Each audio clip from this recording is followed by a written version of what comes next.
Breaking news, 11 থেকে 20 গ্রেডের নবম পে স্কেল বেতন সর্বনিম্ন 20,000 টাকা। আজ জরুরি মিটিং, যে খসড়া প্রকাশ।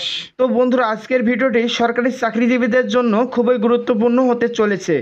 আজকের প্রতিবেদনে কি বলা হয়েছে সম্পূর্ণ আপনাদের মাঝে আমি এই ভিডিওর মাধ্যমে বলতেছি, তাই ভিডিওটি ধৈর্য সহকারে দেখুন। এবং মূল আলোচনা যাওয়ার পূর্বে এখনো যারা চ্যানেলটি সাবস্ক্রাইব করেননি, এখনই চ্যানেলটি সাবস্ক্রাইব করে বেল বাটনটি অন করে দিন। সাবেক অর্থ সচিব জাকির আহমেদের আয়োজিত নবম পে স্কেল বাস্তবায়নের জরুরি মিটিংয়ের আয়োজন করা হয়েছে। এই মিটিংয়ের মাধ্যমে সরকারি চাকরিজীবীদের জীবনমান উন্নয়নে ব্যাপক পরিবর্তন আনা হবে। দীর্ঘদিন থেকে অবহেলিত থাকা 11 থেকে 20তম গ্রেডের সকল কর্মচারীদের জন্য নতুন করে গ্রেড নির্ধারণ করা হবে।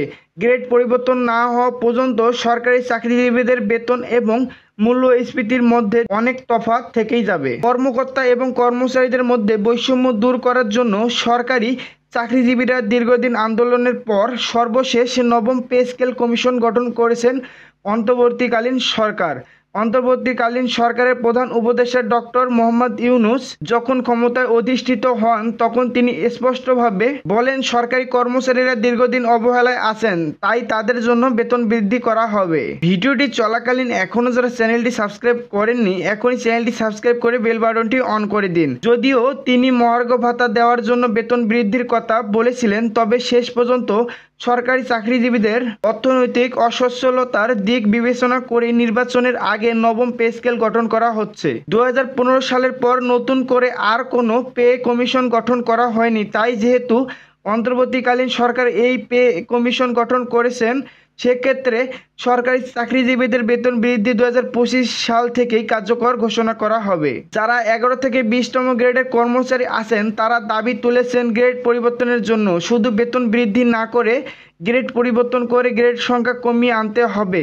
প্রস্তাবনায় উল্লেখ করা হয়েছে 10 থেকে 12টি গ্রেডের মধ্যে সকল কর্মকর্তা কর্মচারীকে অন্তর্ভুক্ত করা হবে। তাই অন্তর্বর্তীকালীন সরকার সাবেক অর্থ সচিব ও বর্তমান পিকেএসএফ এর চেয়ারম্যান জাকির আহমেদ খানকে নবম পে স্কেল গঠনের দায়িত্ব দিয়েছেন।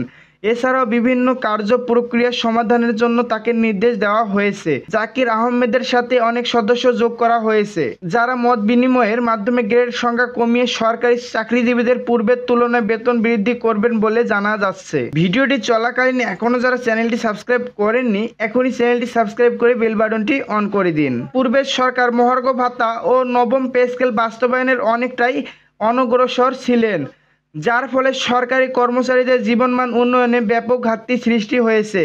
দীর্ঘদিনের এই ঘাটতি পুষিয়ে তোলার জন্য নবম পে স্কেল বাস্তবায়ন করা হচ্ছে বলে জানিয়েছেন বিভিন্ন ঊর্ধ্বতন কর্মকর্তা। সকল কর্মকর্তা কর্মচারী 2015 সাল থেকে যে বেতন পেয়ে আসছেন, সেই বেতন থেকে নবম পে স্কেল সর্বোচ্চ 9,000 টাকা পর্যন্ত বৃদ্ধি করা হতে পারে। তবে আজকের মিটিংয়ের পর সকল বিষয়বস্তু জানা সম্ভব হবে। আজকের এই ভিডিওটি এ পর্যন্তই। আশা করি ভিডিওটি থেকে অনেক উপকার পেয়েছেন।